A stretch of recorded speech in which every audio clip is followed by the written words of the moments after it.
هو رحمة للعالمين وأجل كل المرسلين، الصادق الوعد الأمين، صلوا عليه. أمره الله بأن يجتنب كل سوء، فما رأيت منه سوءا.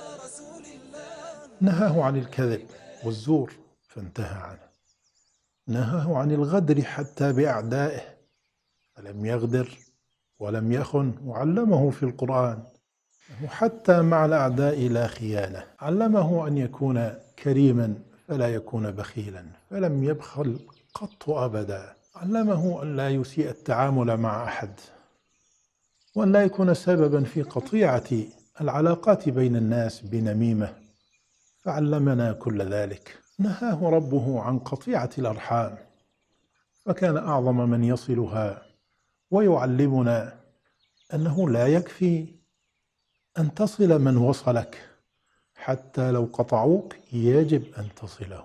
ما أعظم هذه الأخلاق. علمنا أن الجار لا يجوز أن تؤذيه، ولا يكفي ذلك تحسن إليه ولا تؤذيه، وأيضا لا يجوز أن يكون على حال يخاف جارك أن تؤذيه. كل هذه أخلاق الإسلام العظيمة.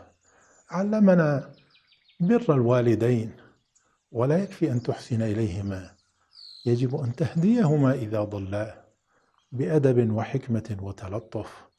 لا يكفي أن تصل والديك وأن تنفق عليهما، يجب أن تحملهما وكأن لك جناح من الذل والرحمة والتواضع، تحملهما بهما وترحمهما وتحسن إليهما. غاية الأدب في طريق رسول الله صلى الله عليه وسلم. نهانا عن سوء الخلق، نهانا عن التكبر والافتخار والاستطالة والتعاظم بنفسك وبعشيرتك وبلدك. نهانا عن العنصرية، كلنا أبناء آدم. نهانا عن الكلام الفاحش البذيء، الكلام السيء. نهانا عن السباب والشتم، نهانا عن الحسد، نهانا عن أن نكره الخير للناس، بل نحب الخير للناس كما نحبه لأنفسنا.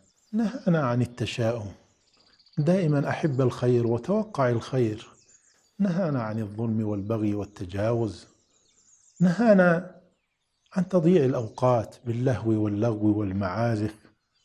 يريد منا أن نغتنم صحتنا في مرضاة الله وفي تعمير الآخرة. يريد منا أن نغتنم أوقاتنا في حق، في علم، في عبادة، في إحسان، في تعاون، في نصرة حق. يريد منا أن نحفظ هاتين النعمتين، نعمتان مغبون فيهما مخدوع فيهما كثير من الناس، الصحة والفراغ. كل وقته نعمة، كل وقته عبادة، كل وقته استثمار، استثمار في البشرية لأصلاحها ومصالحها، استثمار في نفسه ليرضي ربه، لينال المقام الأعلى، المقام المحمود، أقرب ما يكون إلى ربه صلى الله عليه وسلم. بمحمد قلبي أضاء، يا رب فامنن باللقاء من حوضه، أرجو ارتقاء